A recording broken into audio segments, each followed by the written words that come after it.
સુરતના વરાછા વિસ્તારમાં આવેલા બુટ ભવાની ગાયત્રી રોડ ઉપર દબાણ હટાવવાની ઝુંબેશ શરૂ કરાઈ। Varachha PI Rambhai Gojiya, traffic PI અને એસએમસીની ટીમે મળીને વરાછા વિસ્તારમાં આવેલા boot Bhavani Gayatri road, લંબે Hanuman road ઉપરના દબાણો હટાવ્યા છે અને સાથે ટ્રાફિક પોલીસ દ્વારા ઓનલાઈન મેમા અને ગાડીઓના ટાયરના લોક મારવામાં આવ્યા।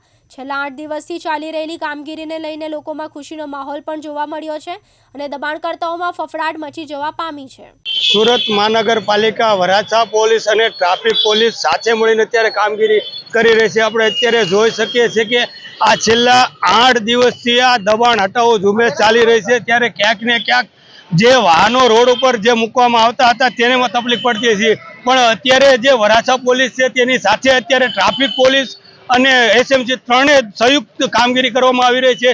જે રસ્તા પર રોડ ઉપર ગાડી વાહનો પાર્કિંગ કરવામાં આવ્યો હોય એને લોક મારવામાં આવી રહ્યા છે, ઓનલાઈન મેમાઓ આપવામાં આવી રહ્યા છે અને ક્યાંક ને ક્યાંક આપણે જોઈ શકીએ કે અત્યારે જે કોઈ પણ જગ્યા પર દબાણ હોય, પોતાની બહાર પણ નાનેથી નાનું દબાણ હોય તો પણ એને પણ અત્યારે હટાવવામાં આવી રહ્યું છે। કારણ કે ક્યાંક ને ક્યાંક આ વાહનો રોડ ઉપર પાર્કિંગ કરીને જે આપણે ગાયત્રીથી જે બુટ ભવાની રોડ છે, એ બુટ ભવાની રોડ ઉપર રોડ વચ્ચે વાહનો દુનિયાભરના પાર્કિંગ કરીને લોકો ચાલ્યા જતા હતા, તેઓને પણ અત્યારે ગાડીઓને લોક મારવામાં આવ્યા છે, ઓનલાઈન મેમો પણ આપવામાં આવ્યા છે જેઓએ દબાણ કર્યો છે। અને ક્યાંક ને ક્યાંક જે ગાયત્રી રોડ છે ત્યાં શાકભાજીવાળા વધારે બેસતા હોય છે અને ઘણી વાર હટાવ્યા છતાં તે હટતા ન હોય તો ત્યારે સુરત મહાનગરપાલિકાની ગાડીઓ આવતી હોય ત્યારે તે આપણે જોઈ શકીએ છીએ। આ દુકાનની મોરચે અત્યારે આ પૂતળા રાખ્યા છે, તે પૂતળાને પણ અત્યારે હટાવવામાં આવી રહ્યા છે। દુકાનની નાની હોય ગેટની બહાર લાઈનથી આ પૂતળા મૂકી દેવામાં આવે, કારણ કે નાનેથી નાનું અને મોટું તમામ અત્યારે જે દબાણ છે હટાવવામાં આવી રહ્યો છે।